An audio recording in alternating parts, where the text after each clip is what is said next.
Bueno, fallo Timmerman, 1979. El contexto político en aquel momento es que Argentina estaba gobernada por la Junta Militar que había tomado el poder en marzo de 1976 con el llamado proceso de reorganización nacional. Ese régimen implementó una política sistemática de represión, detenciones, desapariciones, centros clandestinos de detención, censura al periodismo y limitación de libertades públicas. El caso de Timmerman se inscribe en ese cuadro represivo. ¿Por qué importa todo esto? Bueno, porque la respuesta judicial no puede separarse de la presión política. En gobiernos de fuerza, los actos de seguridad y las actas institucionales servían para justificar medidas extraordinarias. La Corte en esos años tuvo que decidir si revisaba esas medidas o si se declaraba incompetente por ser cuestiones políticas. Y en Timmerman la Corte dio pasos relevantes que marcaron la relación entre el control judicial y las actuaciones del poder militar.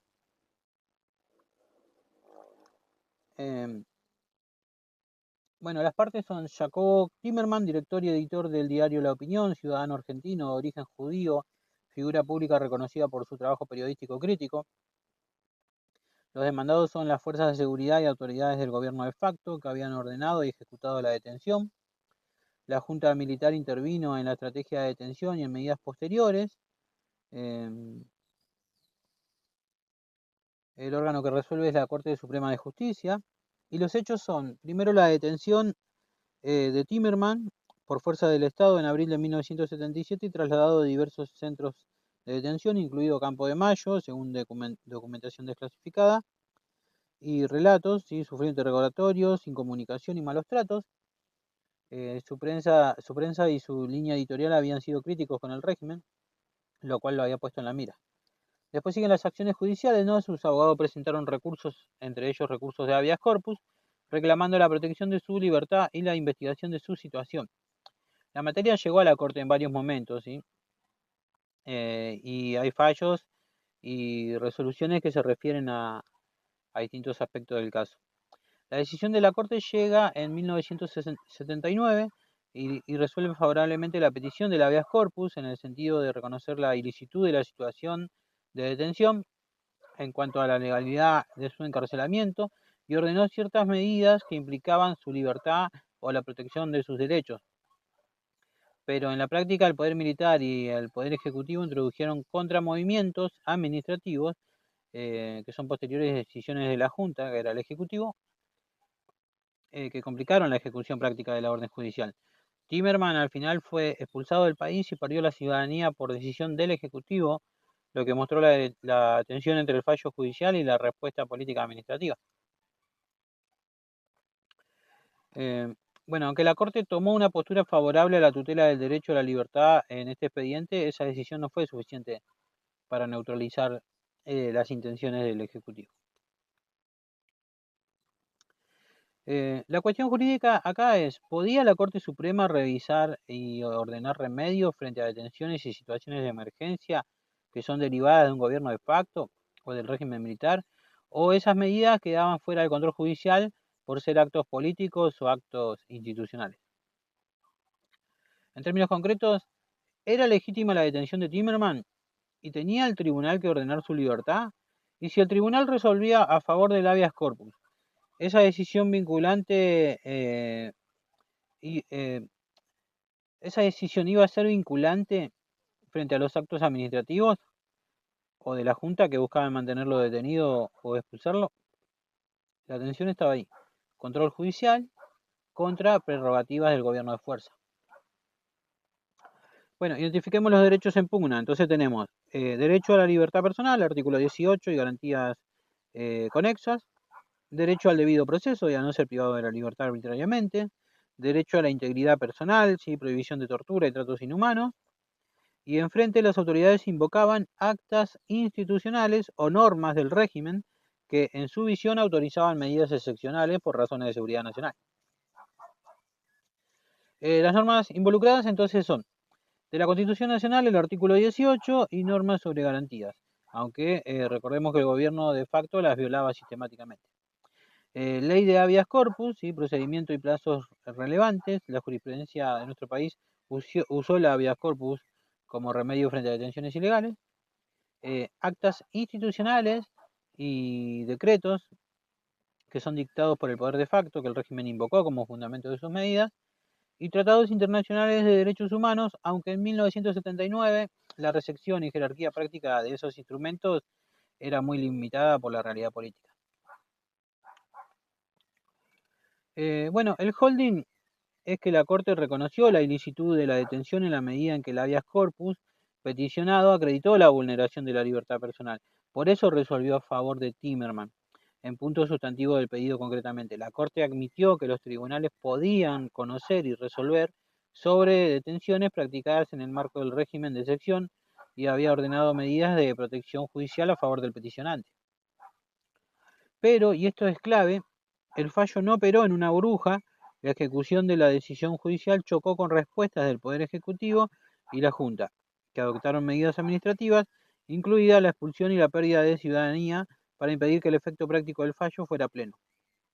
En otras palabras, entonces, la Corte ganó el pronunciamiento jurídico, pero el régimen político utilizó otras herramientas para neutralizar el alcance práctico de esa orden judicial. ¿Qué sacamos acá de la ratio decidendi o el razonamiento jurídico? Bueno, primero la no inmunidad absoluta de los actos de fuerza. La Corte rechazó la tesis de que un gobierno de facto o actas institucionales fueron inatacables en materia de libertad personal y sostuvo que los tribunales sí pueden ejercer control, al menos en cuanto a la legalidad de detenciones y el respeto a las garantías básicas. Esa posición representa un avance frente a precedentes que tendían a una mayor no intervención. En la aplicación del habeas corpus, y la Corte validó el uso del habeas corpus como remedio adecuado para tutelar la libertad frente a detenciones arbitrarias, todavía en tiempos de excepción. Cuando la ilicitud aparezca clara, entonces era procedente. La decisión enfatiza la protección de la libertad personal como núcleo del Estado de Derecho. Bueno, la Corte no pretendió suplantar la función política del Ejecutivo ni declarar la nulidad de todo el régimen, pero estableció que los actos concretos, ¿sí? Como detenciones, incomunicaciones, traslados a centros no autorizados, son revisables. Ese matiz hizo la decisión jurídicamente respetuosa de las competencias, pero dotó a la justicia de un margen de acción. En cuanto al obiter dictum, bueno, hay comentarios sobre la naturaleza excepcional y el límite de las actas institucionales y la necesidad de un control judicial sobre medidas de detención para evitar abusos. Observaciones sobre que la existencia de delito subversivo no basta para desconocer la legalidad del procedimiento y hay que exigir formalidad y respeto de garantías.